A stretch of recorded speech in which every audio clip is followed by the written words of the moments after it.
Welcome back to Sunrise Daily. Well, we're focusing today on the fight against corruption. Several issues making the rounds, but, well, yes, that's our focus, but still hanging on a bit. But in the meantime, we'll go over to Abuja.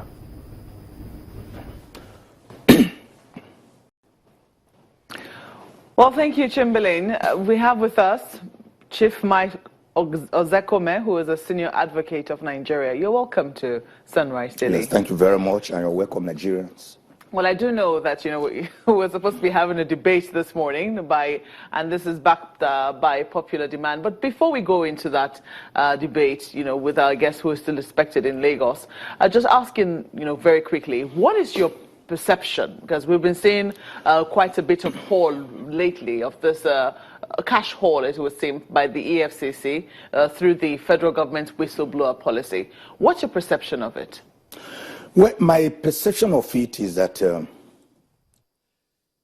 it makes too much of headlines and makes Nigeria look like a country of corruption, and just corruption.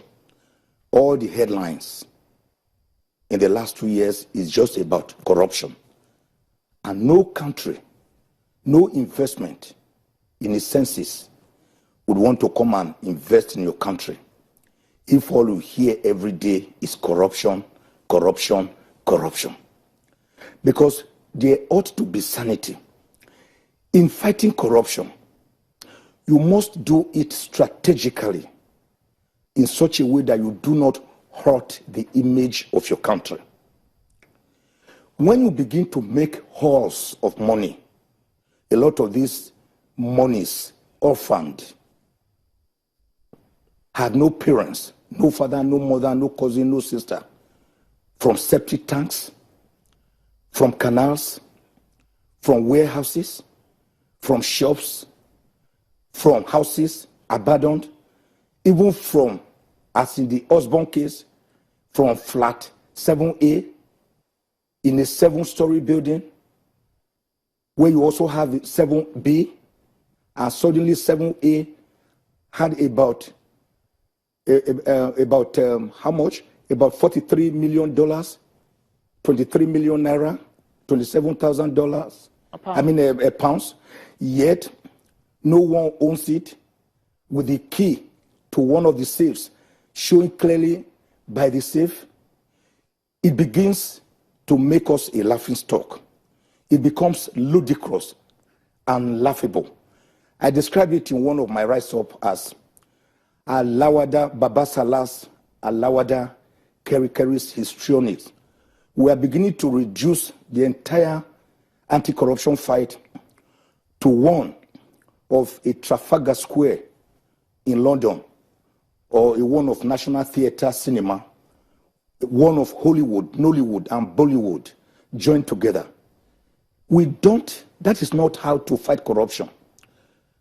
The equivalent arms in the United States of America, from where we borrowed our democracy, the Financial Action Task Force, the CIA, the FBI, when they are fighting corruption, you hardly hear anything about it. They first investigate very thoroughly. They get the people. They carry out quiet sting operations many a time until they have secured prosecution, until they have secured conviction, or until they are prosecuting. You can never hear the name of any citizen mentioned as regards corruption. I have some foreign friends. They called me the other day and said, "Is your country all about corruption and nothing else? Are you people so corrupt that there's nothing else in governance?" I am against corruption.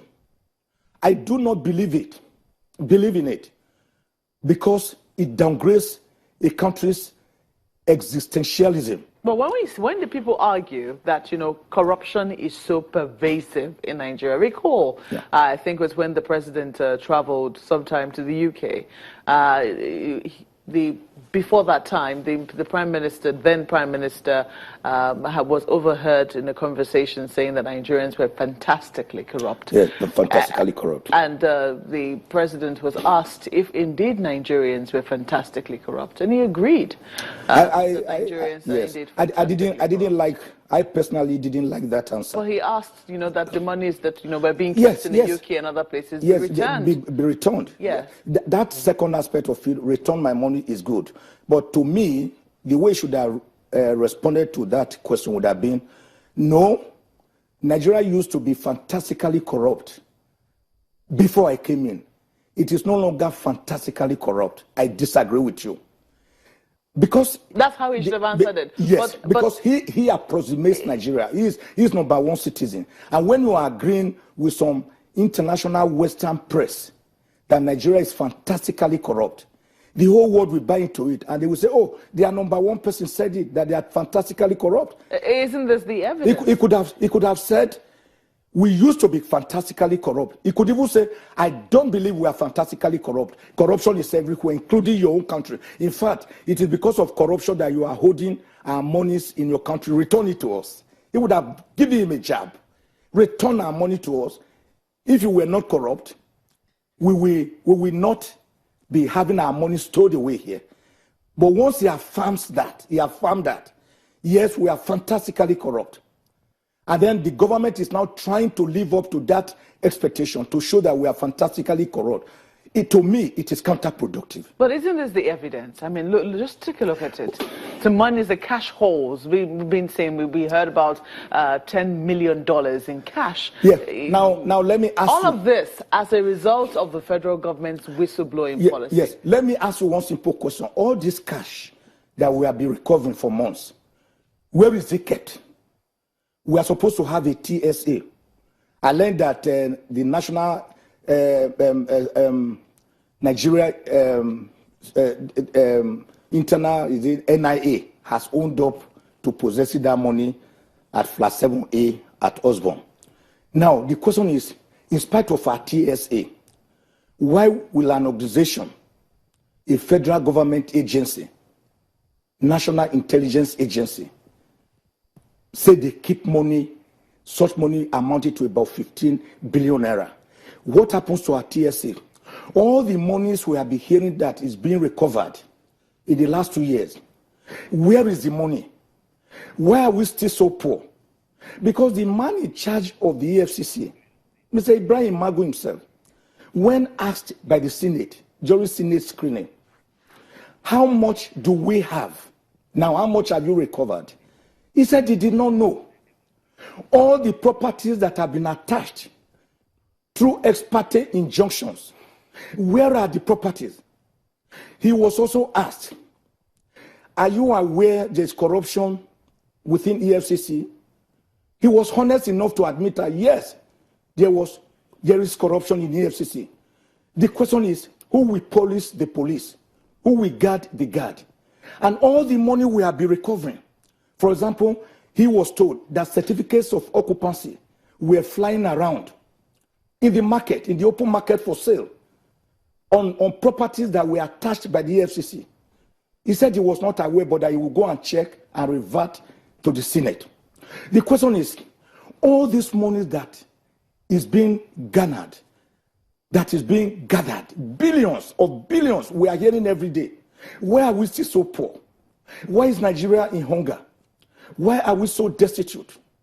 Where is the openness, the transparency as to how this money is being used for the common man, for the common woman, to remove the grinding poverty that has ravaged this land? I can see it. I can see the evidence. So I'm one of those, for example, who believe that some of these recoveries are simulated propaganda. That will be a fine place to hold on. We'll have to take a moment right now. You say it's a simulated propaganda. Well, Sunrise Today will continue in just a moment after this break. Do stay with us.